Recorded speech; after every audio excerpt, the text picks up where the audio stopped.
Hello, people. What is going on? It's Monday. It's very, very hot. And to my right is a guest who I've had on a few times. You know who he is, Brian from West Ham Fan TV. And we're here to talk about Lopetegui's new vision, star signings, and more. Brian, how are you doing, mate? Really good, James. Good to be back on and looking forward to the start of the season, mate.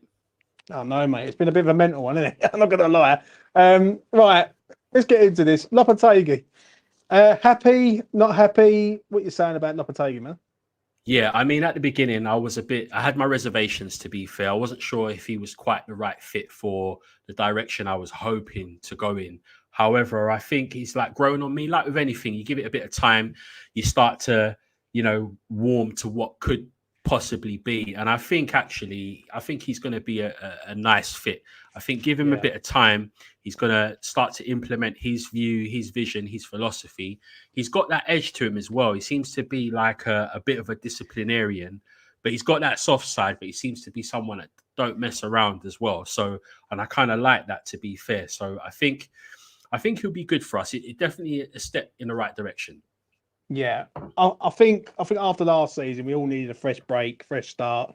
So many people that I've spoke to over the last sort of 6 weeks, 8 weeks, they've all said that they sort of took themselves away from West Ham completely, and now they've only just started coming back. People like me are sort of been on it all through the summer and everything. I think Lopetegui's a good addition to West Ham, but I do think it's one of them ones in the 2-year deal is like West Ham are firing everything at it right now. Do you know what I mean? Are you surprised with West Ham so far, especially in this transfer window, how they're acting? Yeah, I am. But on the flip side of it as well, I'm trying to. There's a possibility it could always have been part of the plan, part of the vision. From a fan's perspective, it kind of looks like they're kind of making it up as they're going along, particularly towards the end or the second half of last season when we weren't knowing if Moyes was getting a new contract or not, or what's the plan, why is Tim Steidten in? All of these questions that we had and all the actions that we're seeing after that, it just was weird. It didn't make sense. But I think now the place, all the pieces are starting to fall into place. And I'm thinking, do you know what? It almost looked like it was part of the plan. Tim seems to look like he's got full reign. With that, there's still an air of caution with the club, whereby, as you said, like 2-year contract, which I think is in enough time to kind of assess the situation without being overcommittal, and then you end up paying someone off.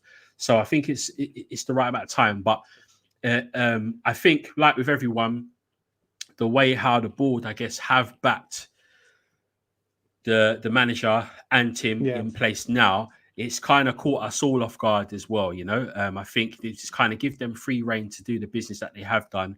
And they've done some great business, to be fair. So I'm surprised, but pleasantly surprised. I'm going to be honest, I am surprised with the ambition of the club. I won't lie. That's one thing I didn't see coming. I didn't see like signing, and not just signings, but the class of the signings. Like we will get onto that.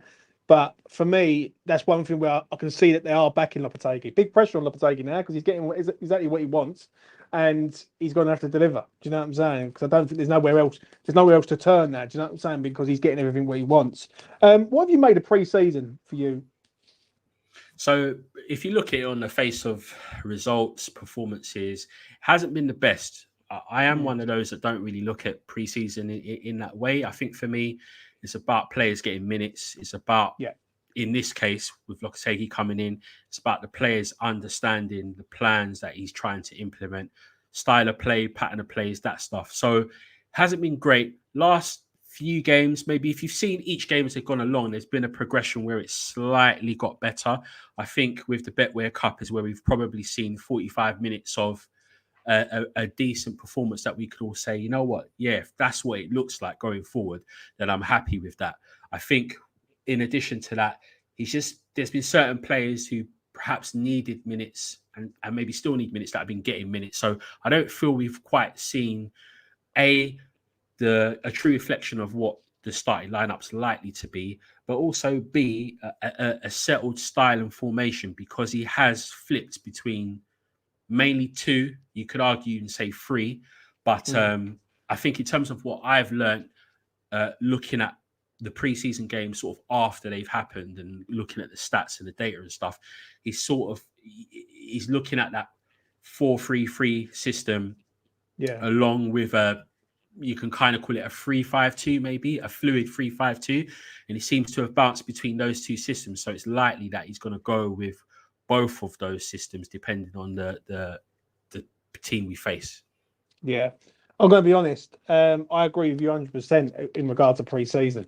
For me, I haven't really been convinced with us defensively, and considering we conceded 70 goals last year, it doesn't feel great. But we have got new recruits, so I'm going to give it benefit of doubt on that. Obviously, Mr. T, I'm going to call him because I can't get his second name right in a minute, but we'll get there. And obviously, Aaron Wan-Bissaka coming in today, hopefully, he's going to be really two very good defensive options for West Ham. Before I sort of move on from the pre-season, obviously there was a game at the weekend, there's a boycott, and everything else, and with the concessions. I was just having a debate with another fan channel, as it goes, about it. What do you make of it, Brian? Because I'm going to be honest, before I let you sort of land on what you want to say, I haven't set foot in West Ham since Upton Park. That's 8 years now, borderline going on to 9 years. I've been very, very strong on this, that I will not give Sullivan a penny because I know exactly what he's up to. And at the present, it feels like the whole fan base are starting to see it for what it is now, and they're trying to protest something which they need to be more aggressive in their protest, if that makes sense. So I think the softly approach with West Ham coming right now isn't going to cut it. Yeah. What's your thoughts on this situation, mate? I think you've articulated that perfectly, James. You know what? I agree with you 100%. And you've literally, every time I've come on the space anyway, you've made that point and what your stand is with regards to not going to games. And I respect that truly. I think as well, like you're saying, with regards to what's happening now, it's gathered a lot of pace, the whole concession story, over the last 2 months. And quite rightly so as well, I think. And I think I also agree with the fact that the protests that are currently taking place is probably not enough, and it does need to be more aggressive. Because I'm of the view where I think as soon as football starts, there's going to be an element of things dying down, the noise dying down a little bit. Now, I could be wrong, and I really do hope I'm wrong with it. The one thing that sort of goes maybe against everything is that if we look around the rest of the Premier League and what's happening with other clubs, it's quite a similar pattern that we're seeing. It's not exactly the same, but there's a similar pattern that we're seeing in terms of how they're systemizing their prices and also like eliminating the whole concession thing. And it's a real tricky one. But I think if the board want to win over the fans, there needs to be something where some kind of adjustment is made. The communication for starters needs to be better, because I think that's one thing where they always tend to get it wrong. There's always like this lastminute.com thing when they're sharing information at what is deemed a crucial time. So in this case, when people were looking to renew their season tickets or explore the option of buying another season ticket for a sibling or for whoever, right? And then finding out the fact that that's not going to work and how you want it to, unless you're willing to sit in the gods. So from that point of view, I think they need to get better with how they communicate stuff. But to win fans back over, I feel there kind of needs to be some kind of adjustment, because in all fairness, I think the Betway Cup was a statement of intent. I don't know what you thought, James, but I was quite surprised, like, even though I knew there would be a protest and I knew there'll be people that won't go, but when you see like how many fans were actually in the stadium, or weren't in the stadium, I should say, I was pleasantly surprised. You know what I mean? So the only thing I will say is doing the damage on a 6 weeks holiday where the kids can go over there for cheap. No one's really going to say no. Yeah, my attitude is on this, and I'm strong on this, and I will be the first one in the queue. If there was a march, I'd be right up the front with everyone. Yeah. My attitude is you need to do it on live games. You need to protest away from home. You need to get the banners out, and you need to be consistent, relentless, and basically ruthless to a point. Yeah, I don't think Like, listen, I respected the boycott. Don't get me wrong. I was with them all the way to the bank, but I don't think that it cuts it enough in a 6 weeks holiday where kids can go over there for cheap. Do you know what I'm saying? I'm very much of the ilk that if there's a game, you have to do it for the greater good for West Ham fans and not just for yourself. And if it comes to the 70th minute, 75th minute, if there was 10,000 people walking out of the ground, yeah, that's gonna take note to the media world. Everyone's gonna look at that and say, well, what's going on there? Why are they doing that? And one thing with Sullivan, he does not like bad publicity. It's proved it so many times over the years. Anytime with signings, anytime with like ownership stuff, he does not like bad publicity. And if I was to go up north somewhere, say I went to, let's have a think, Leeds, and I spoke to a random person and I said, did you know there was a boycott at West Ham because of the ticket prices? No one would know. But I can guarantee you, if you walked out of the ground on a live game in front of Sky cameras or BT Sport or TNT Sport, whatever it is called now, I can guarantee you everyone would know. And that's the difference. Yeah, you got your heart's West Ham, and I get that. And it's very hard. Someone said this to me: if James West Ham were 2-1 up, would you really want to walk out? I said no, I wouldn't want to. But it's not a case of wanting to. It's you're going to have to. If you want to make this a statement, you're going to have to do something that is going to be like the wow factor to say, well, that is outrageous, but I can understand the reason why they're doing it. And I can guarantee the things would soon change there, in my opinion. Yeah, I couldn't agree more. And I think as well, like you said, in order for it to get the coverage it quite rightly deserves, that should be what happens. And also, in addition to that, we also got there's space for that to happen as well. So it could be a progressive thing where there are more things that are arranged and organized that could lead to that step. But yeah, like you said, live games, away games, you're hitting everyone where it hurts. Yeah. And the thing is, I don't know about you, Brian, but this is what I've heard. Yeah. That they will not have no banners in the ground. Yeah. Especially at the LS. Any banners that go up, for people that I know, I've always said any banner goes up, they've got the threat of losing their season ticket. And obviously the banner gets confiscated. Now, if you can't do that in the home ground, then you're gonna have to do it at away grounds because obviously, like, you'd be allowed to do that. And I just feel that with the situation there it is I get it. Like, I look at the prices and I look at a young 15, 16-year-old who's growing up, like, supports West Ham, and his dad telling him and saying, sorry, son, I can't take you because I can't afford it. Do you know what I mean? In the modern world, and like, you can relate to this sort of thing because obviously you do a lot of stuff with the charities and everything, yeah, where people are struggling. And I think what it is with West Ham currently right now is that West Ham and Sullivan have made West Ham into a franchise. And the moment West Ham's turned around and said West Ham United London, that was the moment where I went, they're going down the franchise route and trying to be global. Do you know what I'm saying? And if you've got someone from America, and listen, I have an American on this channel, yeah, and he comes up and he says even he's finding it tough to go to games like with the money it's costing. Do you know what I mean? That's it. He's like whether you're from Canning Town or you're from south of the water like yourself, or you're from like Dagenham like me, it really doesn't matter. The issue is when we did leave Upton Park in 2016, it did not affect the outer crowd, if that makes sense. Like people from like Surrey or Berkshire or whatever. It only affected the sort of East London, Newham area. Yeah, do you know what I'm saying? Yeah. Now it affects everyone, and that's the difference, mate.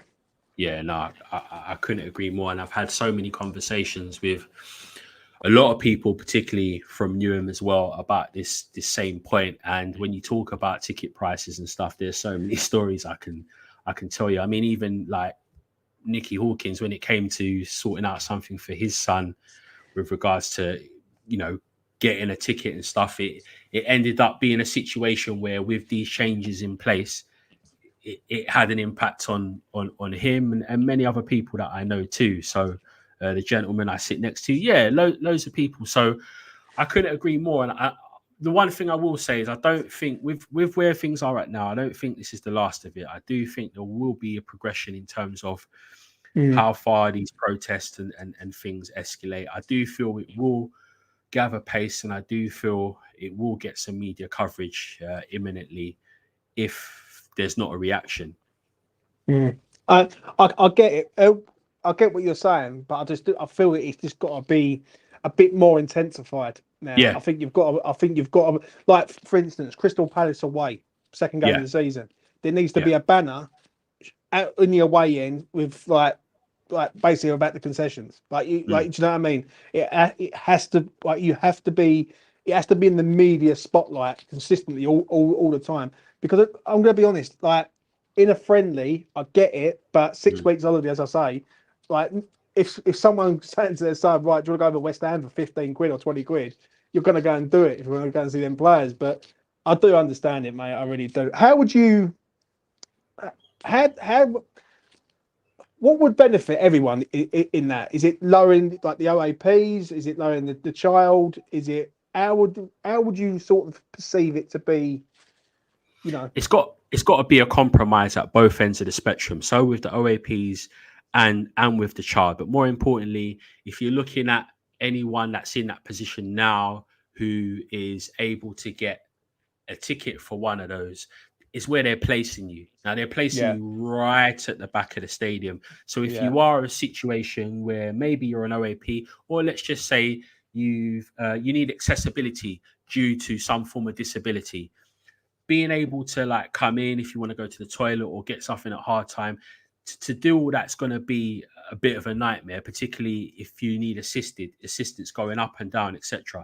So it's just not yeah, desirable. So it's basically looking at some form of packages. Do you know what? It's not even recreating the wheel. It's just having it how they had it already, but then compromising when it comes to maybe pricing or alternative packages that allow you as the fan slash consumer to be in a position where you're making a decision because it yeah, suits your lifestyle. Do you see what I mean? I think, going back to your point, James, as well, about doing stuff and protesting away and getting media coverage, what I like about that stance as well is that I really do believe that doing something like that would not generate the traction it needs, but it will also get a lot of backing from rival clubs and different clubs around the Premier League and the Championship, non-league, whatever.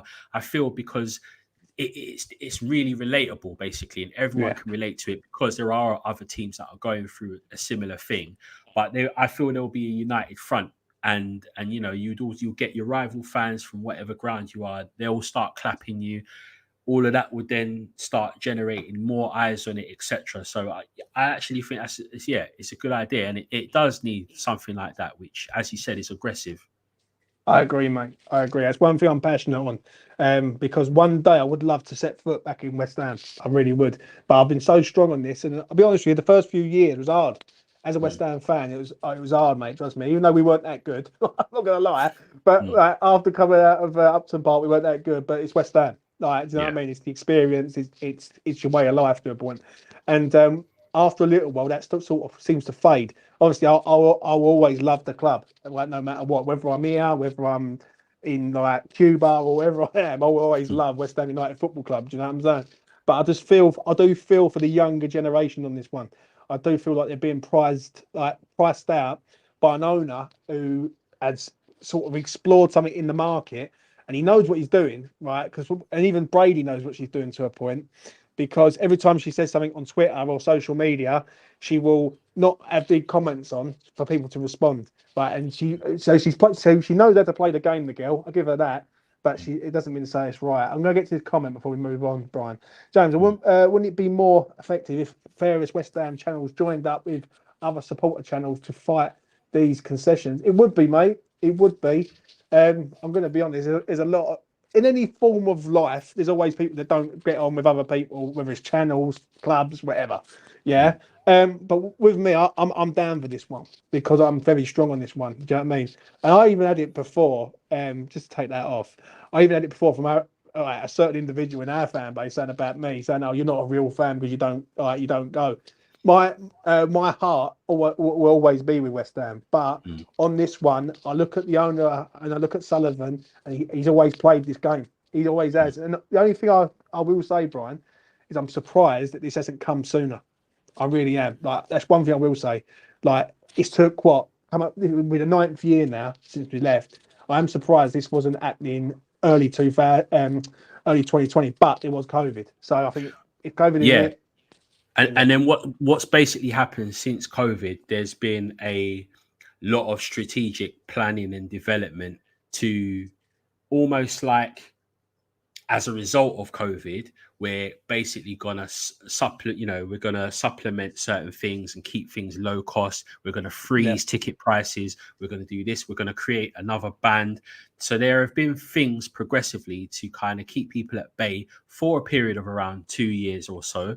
And then slowly now what we're seeing is we're starting to see things change. And that's obviously crossed over with the difficultness of cost of living and all that anyway. So we're now starting to see the effects and impact really of all of that stuff from COVID. And yeah, as you quite rightly say, it's taken a long time, but I think it's almost been like a business mind strategic sort of plan. Because like I said, we're not the only ones that have been operating in this way. So it's more for the suits. Do you know what I mean? The way how it's happened and the way how it's been unrolled. It's almost like, you know what, we've kept things in credit for a little while now. This is how we're moving forward. Yeah, I couldn't agree with you more, mate. I really could. It's not the working class game anymore. It's gone up another level now. Do you know what I mean? And it's basically prizing out the working class man who can take his family. Now, I had a look at this before we move on. I look at like obviously the tickets and all that. For a family of 4, 2 adults, 2 kids of reasonable age, you look at £400 for tickets. Yeah, like that is just absolutely scandalous. Like you could go away for a weekend somewhere in the UK for that. Yeah, and, like you want that for 90 minutes. And James, we haven't got round to like food and refreshments and stuff. If you're taking the family, you got to, you know what I mean? You got to get some food and drink and stuff like that. And we know how extortionate that is over there. So yeah, that's what I mean. It's not cheap at all. Yeah, it is a shame. It is a shame. And listen, to the people who have been on that case for a long time, I salute you. Trust me, 100%. There's my art. 100%. I'm 100% with you on this one. But I think if you're going to get to Sullivan and you're going to get to him in a way that's going to sort of make him think a lot better, and Brady to a point, you've got to be a bit more ruthless and a bit more sort of no fucks given, so to speak. I don't like to swear, but I've got to be real on this one. We'll move on to the new signings. Obviously, we've signed a load of players, Brian. Where do we begin on this one? Because we've got loads of it. Right, I'll tell you what. I'll go through it with you. Obviously, we signed League One Wes, obviously from Sheffield United. Free transfer. I think we all know he's a third choice goalkeeper at the club. Probably be second choice if Fabianski's not in next season. What do you make of Luis Guilherme, Brazilian? I think it's a really interesting. It's one of the ones that I am curious about because in some respects,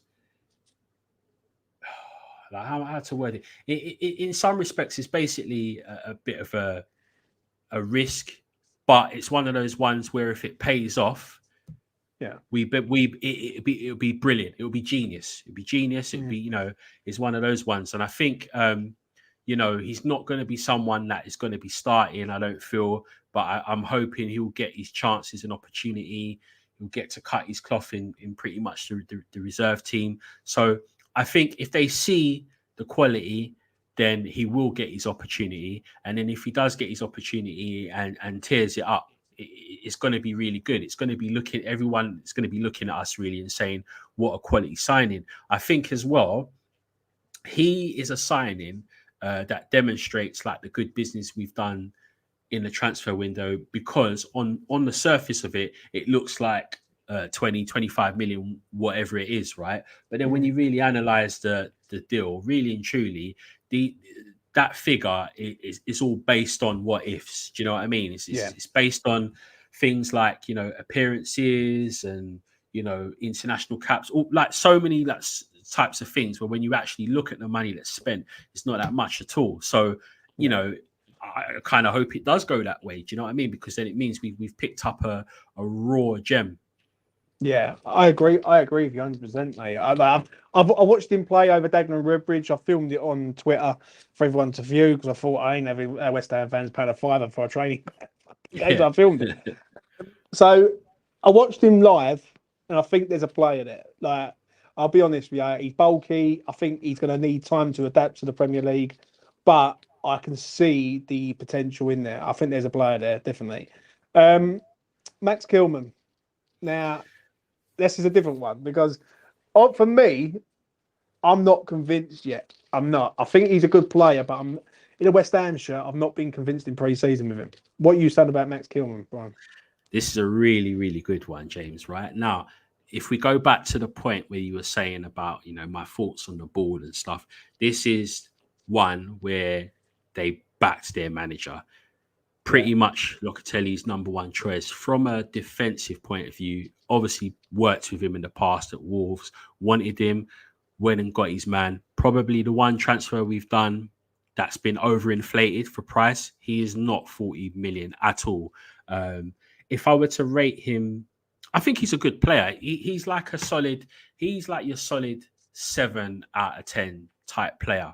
But what's different about him is he's kind of a ball playing centre back who is someone who's comfortable in possession. He's lean. He can read the game well, but he's not like what we've been having traditionally of the last 5+ years where we've had tough centre backs who are good in the air, physical. He's not really that. And I think that's because Locatelli wants to play a more possession-based game where there's going to be times where possession needs to be built from the back. So that's where Kilman comes in, and it almost means like a complete rewiring, a reset of the way we play from the defensive third. So for me, he ain't done any himself or anyone else any favors in pre-season.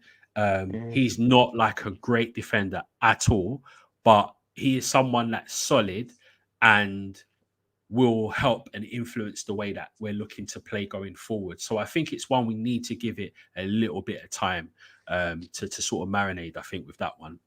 I agree. I will give him time, but at present, I just haven't seen nothing of him and look him and go like, yeah, I can see it. Do you know what I'm saying? I do think the price tag weighs him down a bit because if he's a £30 million player, I don't think we look at him as bad as a £40 million player. If that makes sense.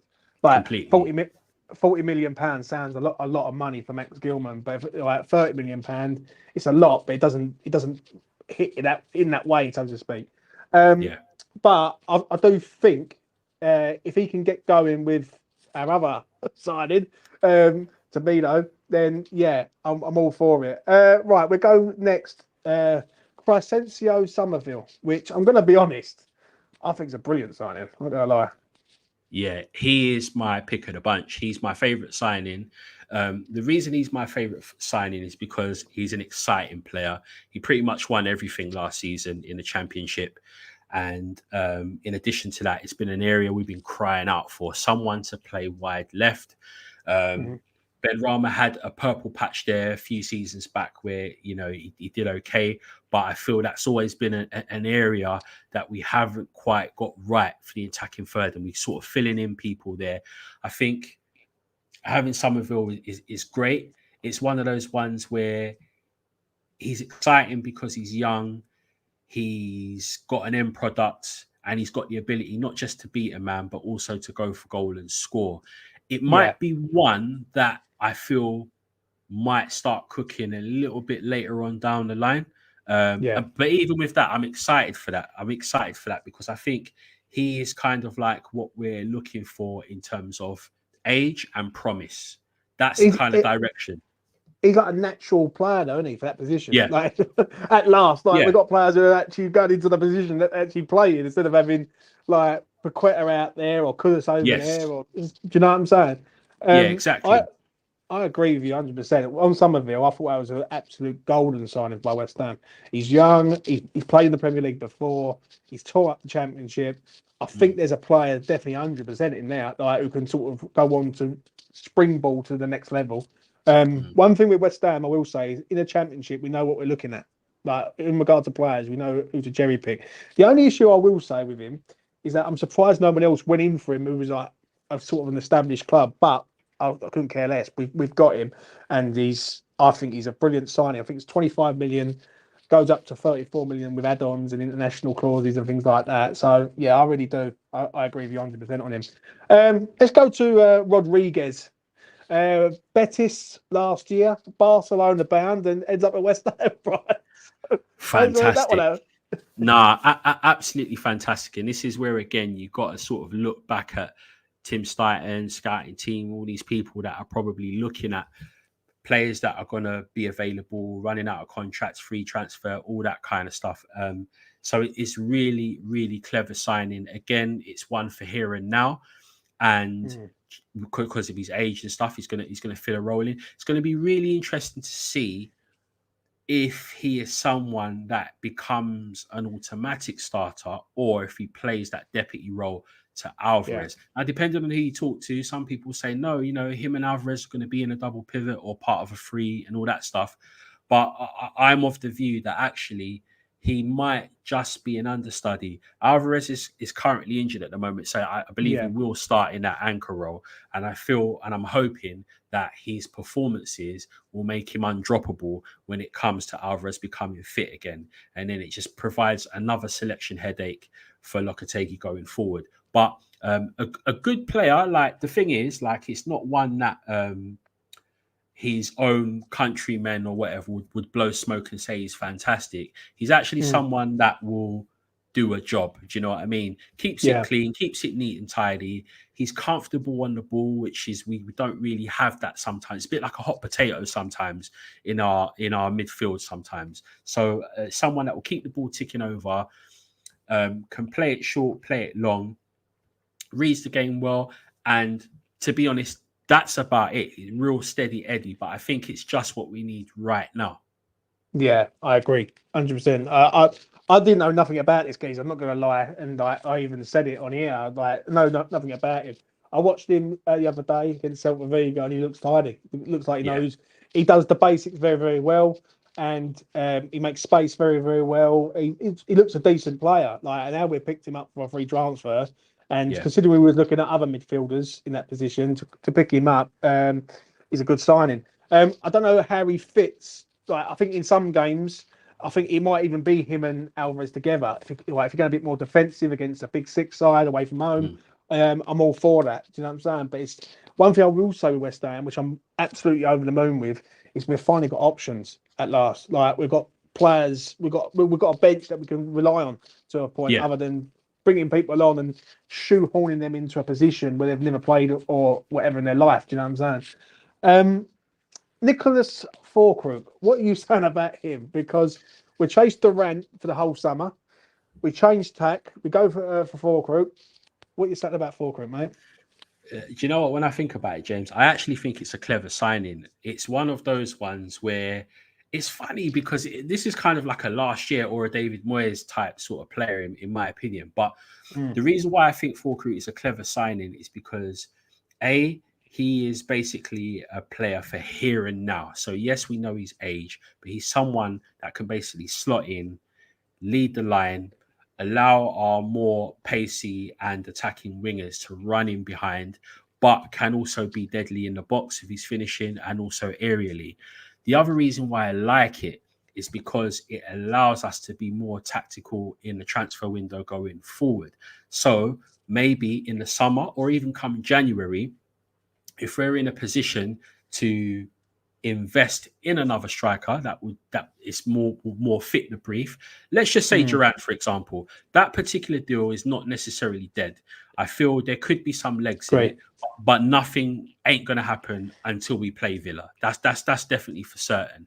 If it's a situation where Villa's nose have been put out of joint because of how everything's been handled and they wait, they're in a position where they need to sell. So the later it goes on, then it just means the price goes down and we get our man. And then having him and Fulkrug is still great because it allows us to play two ways, and it provides option. But worst case scenario, and we don't get him, I still think Fulkrug is in a position who can do a job, particularly for this season. And then we could use Antonio as the understudy. I actually feel Antonio will start at the weekend because I think he's a little bit more sharp, he's a bit more ready. But it will revert to Fulkrug, I feel, being the main man and Antonio being the understudy. So I think it's a clever signing because he's got all of the credentials of what we need right here, right now. And it means we don't need to rely on Antonio, but it also puts us in a position we can go out and get someone else. And it'd just be a natural progression for him to be the understudy. I agree with you 100% on that. I really do. The only thing with Falkland is I just hope he can adapt to the Premier League, because the Premier League's a lot faster. It's a lot more, intense. It's not like the German league, basically, where it's a bit more slow with the build-up play of stuff. I'm going to put a scenario to you, Brian. Yeah, what would you say if West Ham did go back in for Duran, but then have to let Mikel Antonio go in this window? I would do that. And listen, I love Mickey. I love Mickey. We all know he's not the best. Do you know what I mean? But I think he's honest in what he can do, and he's given us a great service. But if it was a situation of one or the other, then I would definitely go for Duran. I'll definitely go for Duran, because it just like allows us, to change our game. It will be a lot more youthful as a team and as a squad. If we still wanted to go with that sort of like strength and sort of like, using that physicality side, you still got full crew there to do that, because I feel that's one attribute. He's very strong. So I don't think the Premier League will be too much of a challenge from that point of view. But I take your point about the pace of the game. But with Duran or someone else that fits the attributes that we're looking for, which effectively is a bit someone like an Ollie Watkins. You want someone who is pacey, has got an eye for goal, can run in behind, can drop in, can go out wide and left or right. You're moving the back line around. So your midfield, whether it's two wingers or three in behind, can see a movement and they quickly stop that ball in. That's the kind of player that I feel we need, because that's how the game has changed now. So if a player of that ilk came in, had the right profile, I would do that, because I think, you look at Mickey's 34 now. So and he's been a good servant. But if it was one or the other, I would definitely be open to that. I agree. I'm going to get to this comment, because this comment's for you, Brian. Yeah, Brian, at what point you signed too many players? And I think we should be done with Wan-Bissaka. Too many new players could cause problems in the squad. How many is too many, Brian, for you? Anything that's double figures. So if you start going into the realm of 10s plus, that's when it's a bit silly. If you look at Forest, what were they, 22? So they practically signed a squad. 2 teams, yeah. So that's ridiculous. I think for us, I think, if the Wan-Bissaka deal goes through, that will be 8. I think one or two more would be the limit. So someone perhaps defensive cover, and then another midfielder won't go amiss. The thing is, what we're forgetting as well, or what we're not considering with that particular question, is that I still believe there's going to be some outgoings. We've got a cluster of players here where, you've got your Danny Ings, you've got your Cornets, Zuma. That deal is on ice at the moment, but it will go through. You've got players of that kind of ilk where we kind of need to get them off the books because they're almost surplus to requirements now. So you start taking away 1, 2, 3 of those players, and then again the squad starts to look a little bit more compact again. So I think anyone else that comes in now, they're not going to be players that are going to be automatic starters, in my opinion. They're going to be people that are potentially going to be sort of players that can come in and do a job, but will challenge for maybe a starting position. See, I agree with you on that. Like when you said eight players there, I look at it really, we've only really signed 6. Yeah. I look at Guilherme. I don't think Guilherme's going to be involved around the squad. He might get the odd game, but he ain't going to be like coming in and starting games consistently. So he ain't going to be coming in and taking the man. He's more of a bench option for this season. Obviously, League One Wes will be on the bench also, which is another thing. So I agree with you. I will come to the outgoings in a minute. Well, we'll just get through the final 2 signings. Tobido, what you saying about him? Like Mr. John Clare. Quality. So that signing there made a lot of other Premier League teams take notice, because he is someone that I feel could quite comfortably fit into any team within the top 10. He might not necessarily start, but he could fit into any team and wouldn't look out of place. When we're going back to speaking about Kilman and the attributes that Kilman doesn't have in terms of the physicality presence, being dominant in the air, winning aerial duels, being strong, quick recovery tackles and stuff like that. Like what Aguerd's good at that sometimes, the recovery tackles if he's, got pace and stuff. So that's what this guy can do. But not only that, he's also comfortable and accomplished on the ball. So if you now pair that with Kilman, you've got two centre-backs, both comfortable in possession. They're able to look up, maybe hold on to the ball a little bit longer than most centre-backs would, either give it short or give it long. That all of a sudden looks like a totally transformation for what we've had over the last few years. So from that point of view, I'm really excited about it. And I'm also happy at the way we conducted the business with that. It's fantastic. It's a great deal. Loan with an obligation to buy £40 million next season. That's not West Ham using their brain. Do you know what I mean? Years gone by, West Ham wouldn't do that sort of stuff. They would muck about. Yeah. But also, James, as well, he fits similar to the Somerville mode, but not the same. Yeah, it's not the same. What I mean by that is that he is potential. He is still potential. He's not the finished article. He's basically the name that would be on the scouts of the top 6 teams' lips, but may or may not make a commitment. Do you know what I mean? And then until someone like us, whatever, comes along and does, and then he bears fruit. So he's got that whole journey ahead of him to basically build a good career ahead of him, and then could become a household name. I think he's a brilliant signing. Just to before I move on to Wan-Bissaka, I think when we was looking at him, I said we can get him. We're finishing the top half easy. Yeah, I think he's solid. I think he's robust. I think he's no nonsense. He's a no nonsense defender.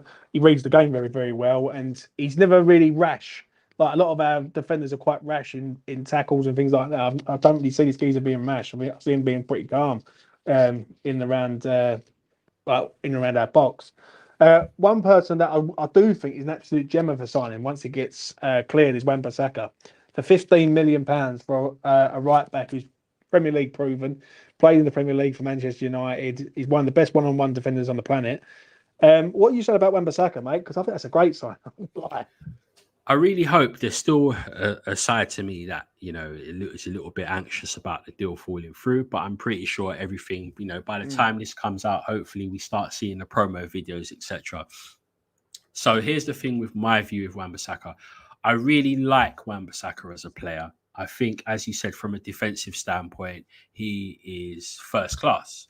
Yeah. I do feel as the game has changed over the years, you do want your fullbacks to have some form of attacking intent, which he doesn't necessarily have.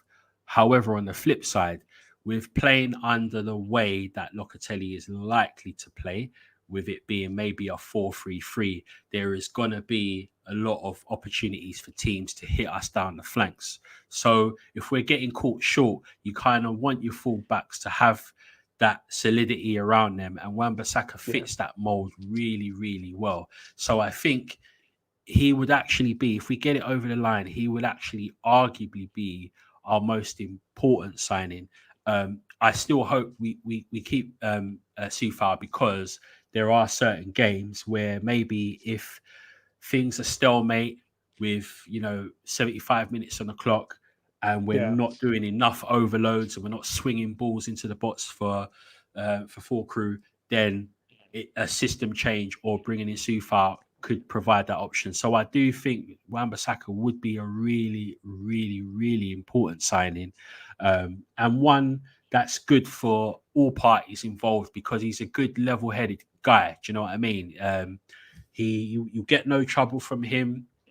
He's a team player as well and a team person, really calm. And do you know what I mean? He's a good person as well as being a good professional. He's a good person. So it works. He's 26 as well, great age. And I just think, it would be a great signing.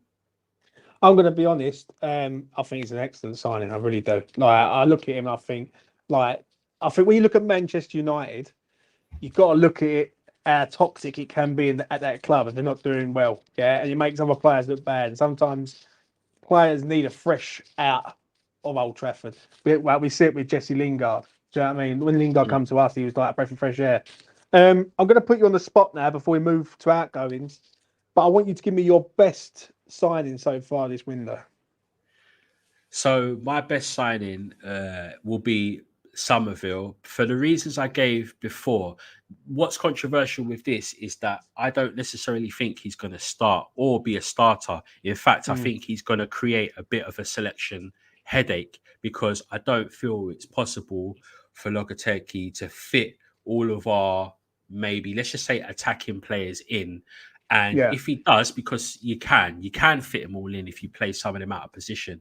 But what will then happen is we'll be not only a bit lopsided defensively, we'll get caught short. And I think if we go back to the previous manager, there was a time last season where he did almost banter to that, where he fit everyone in and we could see it wasn't quite right shape-wise. So I don't feel it necessarily needs to fit everyone. It's, as you said, we now have a nice bench and it provides with alternatives. I think Somerville could be someone who will naturally, if he settles in really quick and he does some amazing stuff by making goal contributions and getting on the score sheet himself, he'll play himself in the team. And then it will be interesting to see what then happens with team selection, etc. Do you know what? It's an hard one with me because I think Wan-Bissaka is going to be like as a value of player and for how much he's cost. I look at him and I think, is he a £15 million player? I don't think there's a lot of £15 million players, right backs in the Premier League who can do what he can do. Do you know what I mean? But hopefully we can get that one done. Just to say, James, I don't disagree with that. I think with him, he would arguably, as I said before, be our most important signing. If it plays out the way I can see things playing out, systems, all of that kind of stuff. I agree, man. Right, let's talk about outgoings, Brian. Right, obviously, because of what comes in, the stuff has to go out. Right, I'm going to sort of read off a few names to you. Like, obviously, like the usual suspects, Cornet, Ings will probably be leaving. What do you do with sort of Naya Fagued and Mavropanos? Because obviously, Mavropanos is coming to a bit of being linked with a move away and all. Who's leaving West Ham basically for you, Brian? If we're looking at those two centre backs specifically, it's weird because I actually like Aged, and I think it's one of those situations where if the right club came in that he liked, he would probably be off. But the fact of the matter is that hasn't quite worked out for him. I would actually keep him if it was definitely picking out of those two. I would definitely keep him because he kind of fits the mold of what Lopetegui wants to do. He'll be comfortable on the ball.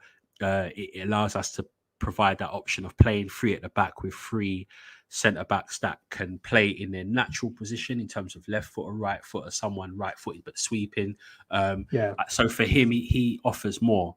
Whereas Mavropanos, and I've always said it, I don't fancy him. I don't fancy him. I think he's a steady player that has some good attributes, but he also has a lot of mistakes in him. He is a Diop Mark II, in my opinion. Someone with a lot of promise and ability, but will always do something rash or silly that could cost us conceding a goal. And I think having him as an understudy, I'm absolutely fine with that. Him being sort of like third, fourth choice centre-back. But him being a starting option, definitely hell no. And if I had to get rid of one out of those two, it would actually be Mavropanos. Do you know what? It's such a tricky one for me because Naya Fagued drove me mental last year. Of times, there was games where I look at him and I think, Nath, just get the ball clear, mate. Or just do the basic, just do the basic clearance or the basic pass and stop trying to overdo it. Yeah. I think as a sort of on the ground defender, I think he's not too bad. But anytime a ball comes in, he's scared of it. It proved it against Crystal Palace in the pre-season game, which was 2 weeks ago. I'm watching the game at like everyone else at 12 o'clock at night, and the ball comes in and he's ducking underneath it. And I'm thinking we need someone in there who's going to put their head on that and get that away. the Mavropanos one is an interesting one because I think as a third or fourth choice, I think he ain't too bad. I think he can come in and do it like for one game or a League Cup game. I think you can put him in there and he can do a good job. But as a starter, I agree with you 100%. He just doesn't cut it for me. There's too many mistakes last season. Bristol City in the FA Cup, passing it straight back to the goalkeeper too short. Palace at home. There was another one, I think Brentford away, where he's not reading the flight of the ball. And with the pair of them, Navagued and Mavropanos, they don't read the flight of the ball very, very well. I've noticed that with the pair of them. So it's going to be interesting to see with that one. You said about midfield options, and we also said about players leaving. What do we do with James Ward-Prowse and Thomas Souček for you this season, mate? This is really, really tricky. All right. So if we look at it from a factual standpoint, if you play James Ward-Prowse and Souček together, it doesn't work. It doesn't work. And it makes us a bit laborious and also lack ideas because both of them do a lot of running, but you don't really get a lot. It's hard because I think they both bring good qualities, but they need to be partnered with certain players in order for them to get the best out of them. You look at Thomas Souček, you go back to his first season, because we had a lot of legs in midfield and in a forward, we played a counter-attacking style. It meant he didn't need to have the ball at his feet a lot. He just needed to run, block players off, but do his own runs into the box, in and play to his strengths. That style of play, counter-attacking style, it works for Souček. If you play James Ward-Prowse alongside other ball-playing midfield players who can also attack and defend, I think he's okay in a number 8 position. He kind of blends in. He blends in and he'll do the basics well. But you put the pair of them together, it's not going to work. Now, this is the thing. If we look at, as I was saying, Locatelli, if he plays a 3, then in my opinion, you've got Alvarez anchoring. Yeah.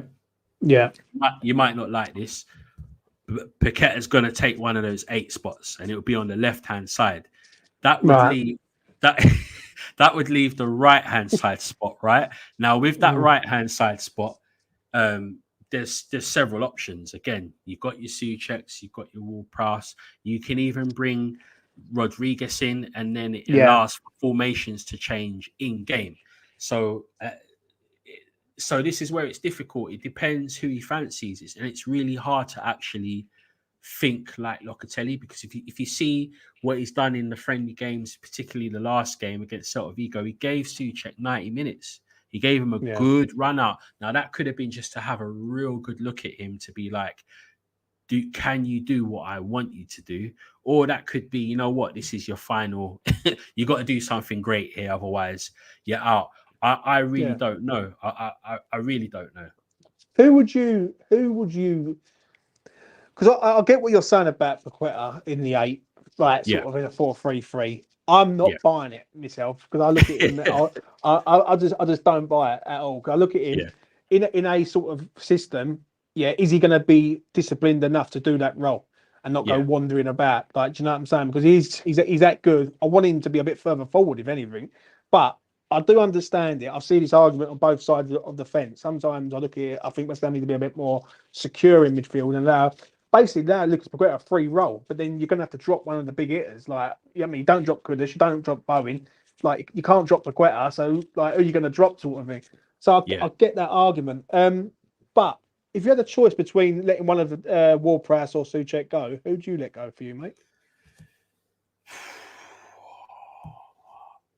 Again, it sounds easy on paper. A lot of people would say Souček. There are strengths that Souček brings or can bring to the team that no one else in the team can bring. There are things that James Ward-Prowse brings to the team that other players can bring to the team. And that's the thing.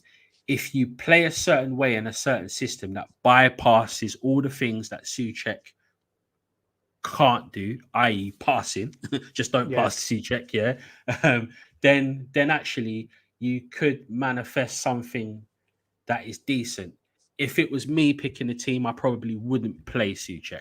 Do you know what I mean? So if it Yeah. was a straight choice between those two, I probably, if I was forced, I'd probably would go James Ward-Prowse over Souček. But I can see why people would go Souček. And you've got to think, the components of a team. It's not about the individual player themselves. It's Yeah. about what players you bring in that actually unlock or unearth the main abilities of another player, like a superstar that we have. Do you know what I mean? Yeah.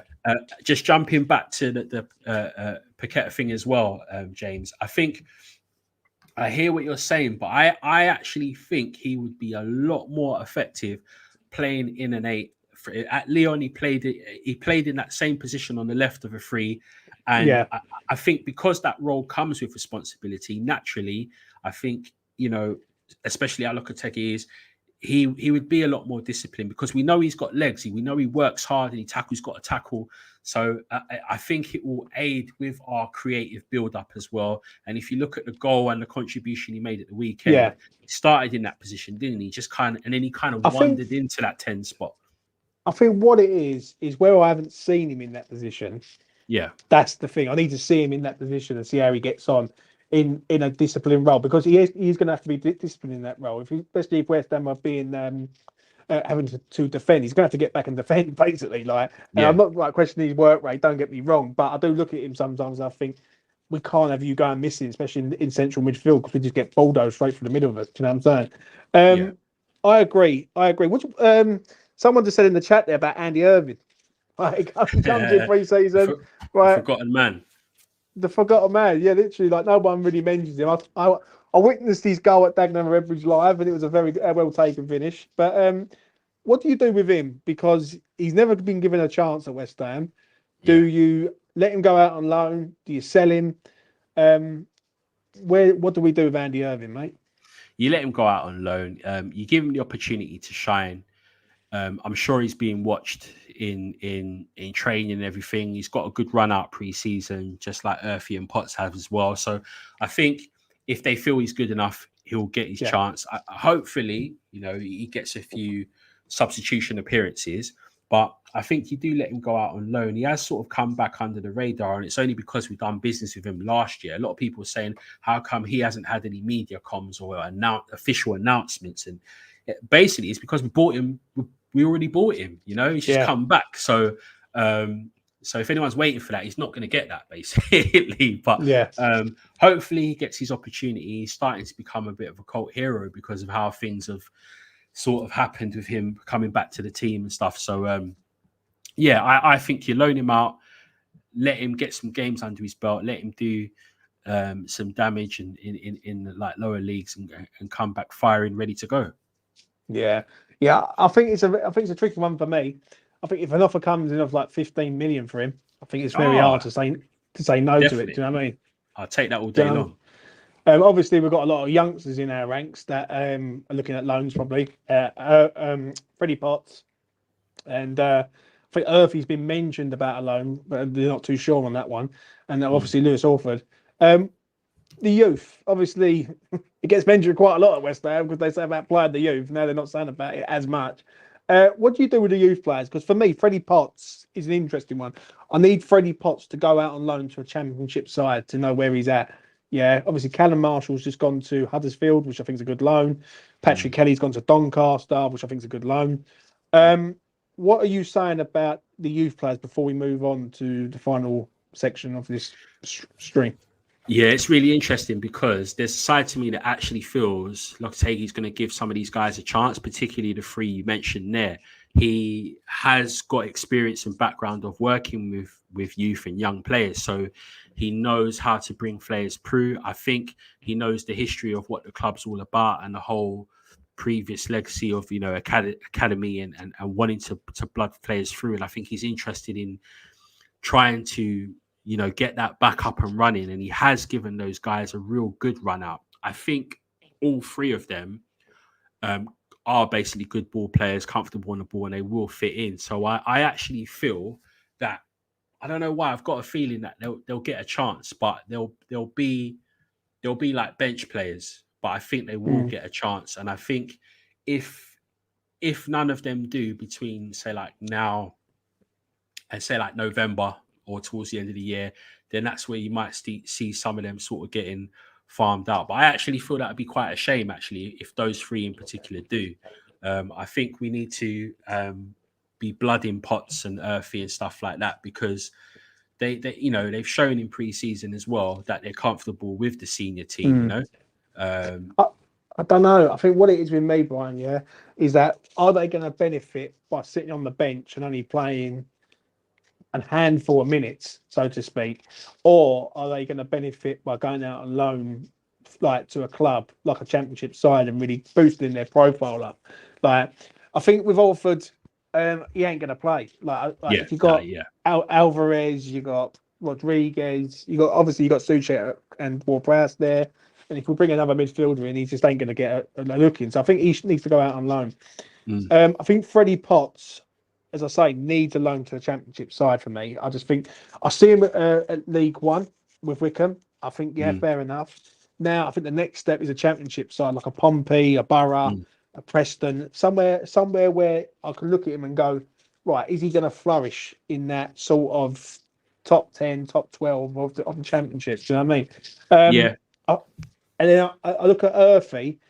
I think Earthy, I would let him in the side. I think he's a sort of player you can bring in. I think that's the sort of player you can sort of have for League Cup games, and work with him. And listen, he's got no fear. So basically, just chuck him in, and he's fearless. So you never know what you're going to get with him. So I think you can have one of them in there, but I just don't think the other lads. I get the sentimental side of it, but I just don't see it. Do you know what I'm saying? I don't know about you, but I just don't see it for me. Yeah, no, I hear that.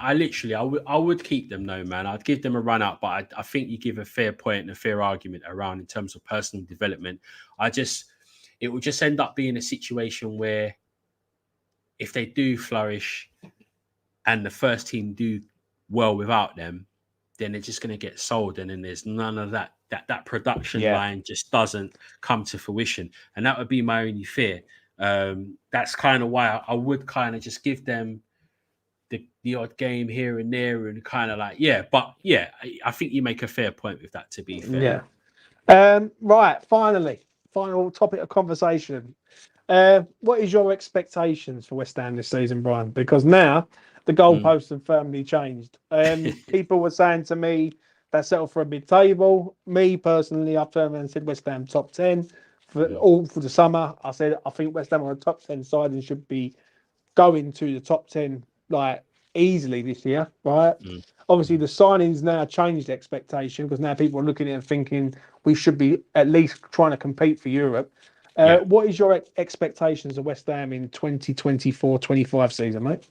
So my expectation in terms of what I think and what I would like us to work towards achieving would be seventh place. That's where I think realistically we should be aiming for Europe, full stop.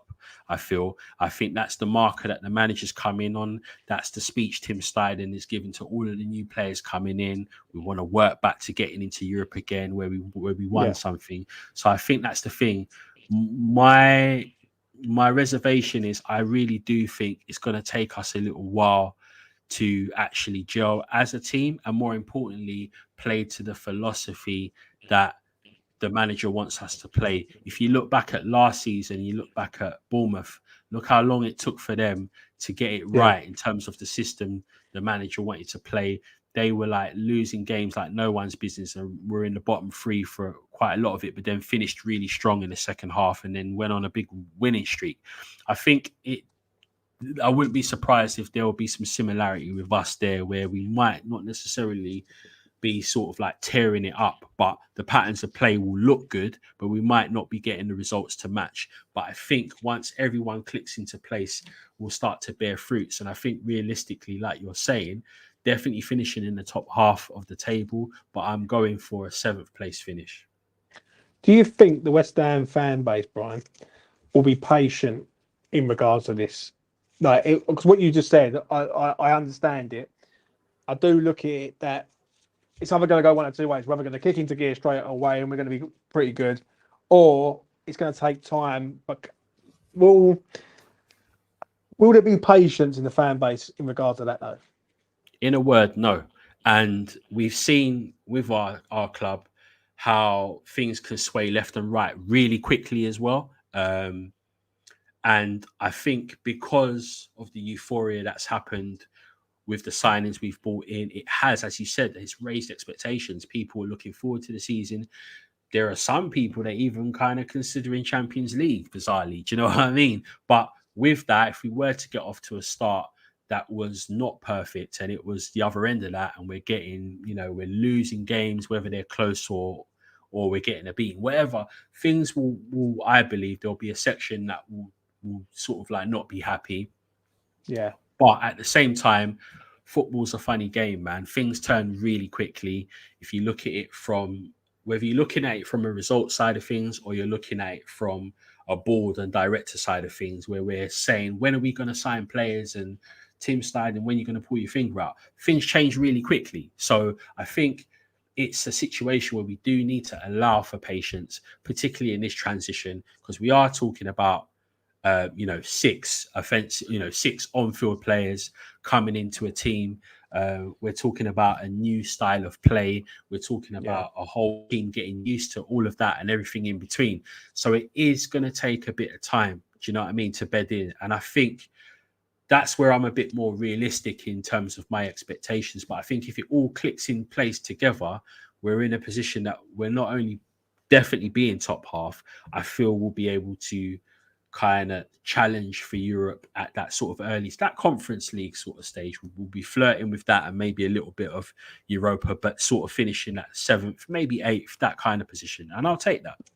Yeah, I agree with you, mate. I agree with you 100%. For me, West Ham have to be hitting top 10. I believe West Ham are a top 10 side now. Like, with the amount of money that we've spent and the talent that we've got, I don't think West Ham finishing 12th or like anywhere around that area is good enough. I think West Ham have to be top 10.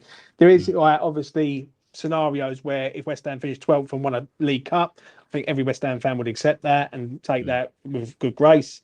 I think if West Ham finished 12th and won the FA Cup, same thing would apply. And I think the cup competitions for us, I think we're ready for them. Like, I think we've got the firepower to go on both fronts, league and cup competitions, whereas before we didn't have. But it's going to be exciting. I'm going to be honest. I'm excited about it. I'm a little bit nervous, don't get me wrong, because I do feel that it's a change. It's a new beginning. We don't know what we're going to expect, and it's either going to be amazing or it's going to be stop-start. And it's going to be like one good game we're going to look good, another game we ain't going to look so good, and it's going to be bitty to a point. But if we can kick into gear in the first 3 games, and I know there are games, Villa, Palace, and then Manchester City. If we can get out of them with 4 points or more, then I'll be over the moon with that. I really would. Like, I'd say, you know what, going to the international break, come back, and then we've got in London for the next month and a half, I think it is. And I think we'll be fine. Do you know what I'm saying? So yeah, I'm looking forward to it, and I think a lot of other people are and all, mate. Brian, it's been an absolute pleasure having you on today, mate. As always, do you know what I mean? Do you know what I mean? I haven't seen you for a little while. I enjoy you coming on here. And I enjoy your opinions, mate, because I think you speak a lot of sense. Shout out anything you want to shout out, plug anything you want to plug, Brian, before we make a move, mate. Yeah, do you know what? A pleasure coming on, James, and always willing to come on. So do you know what? No real plug, because I don't really do the socials. I do Instagram. What was it? West Ham fan _ Brian. Yeah, hit me up if you want. I'm going to start getting back on the content stuff as of this week. But then other than that, keep supporting E20 Zone. Thank you very much, mate. Listen, Brian is an absolute legend of the game, so go and follow him on Instagram. I'm not going to lie. I will be back later on tonight to do a transfer tier list. We're going to rank all our transfers. I've got me, Lucas, and 2 other lads are coming on. That's going to be fun, because I'm going to disagree with a few of the players. I will say that. But yeah, go and check us out tonight, 7 o'clock. I'll be back also during the week. Any transfer stuff or West Ham building up to the Aston Villa game. That has been Brian, absolute legend. And I will catch up again with you very, very soon. Take care and peace. hype.